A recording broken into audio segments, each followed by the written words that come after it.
To perform the work, you will need the following equipment.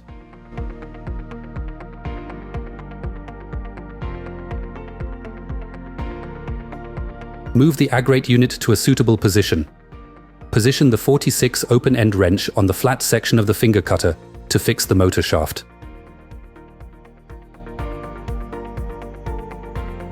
Loosen the clamping nut with the hook wrench.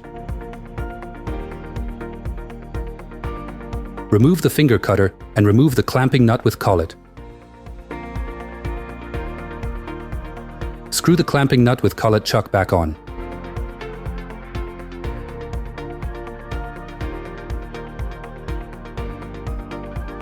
Make sure that the collet chuck is correctly seated in the marked area.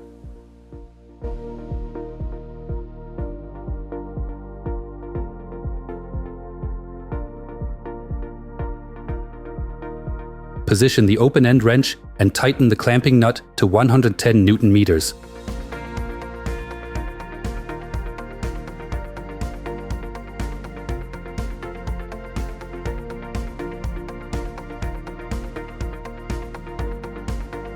Using a depth gauge, measure the front edge of the tool. Check the cutter configuration in the machine data, adjust it if necessary, and enter the measured leading edge. Attention! Never enter a tool in the machine data that is still mounted on the machine. Extreme danger of crash.